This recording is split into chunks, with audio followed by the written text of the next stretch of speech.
Indian head. There was an Indian head. The head of an Indian. The drawing of the head of a head-dressed, long-haired Indian depicted. Drawn by an unknown artist in 1939.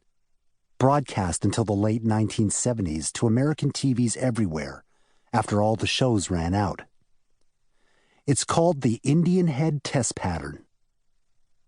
If you left the TV on, you'd hear a tone at 440 hertz. The tone used to tune instruments.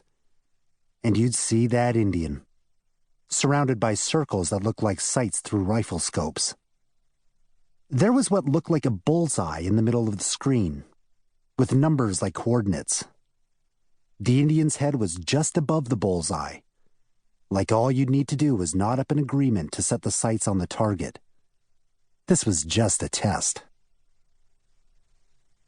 In 1621, colonists invited Massasoit, the chief of the Wampanoags, to a feast after a recent land deal. Massasoit came with 90 of his men. That meal is why we still eat a meal together in November.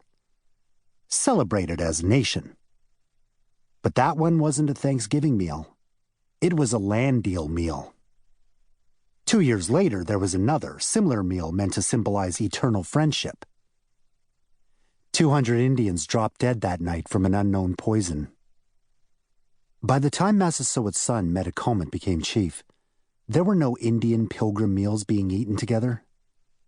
Metacomet, also known as King Philip, was forced to sign a peace treaty to give up all Indian guns. 3 of his men were hanged. His brother Wamsutta was, let's say, very likely poisoned after being summoned and seized by the Plymouth Court.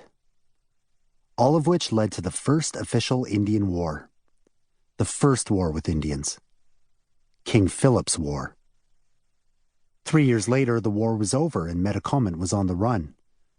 He was caught by Benjamin Church, the captain of the very first American Rangers, and an Indian by the name of John Alderman. Metacomet was beheaded and dismembered. Quartered.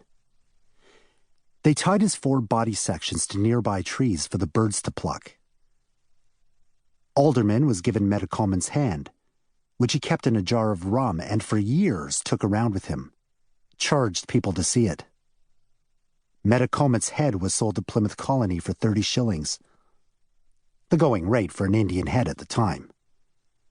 The head was put on a spike, carried through the streets of Plymouth, then displayed at Plymouth Fort for the next 25 years.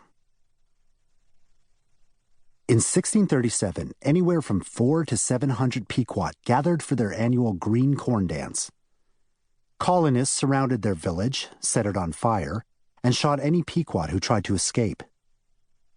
The next day, the Massachusetts Bay Colony had a feast and celebration, and the governor declared it a day of Thanksgiving. Thanksgivings like these happened everywhere, whenever there were what we have to call successful massacres.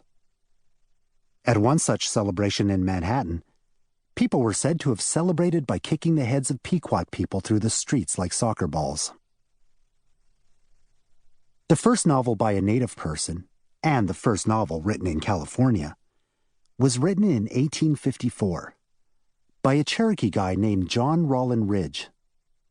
The life and adventures of Joaquin Murrieta was based on a supposed real-life Mexican bandit from California by the same name, who was killed by a group of Texas Rangers in 1853.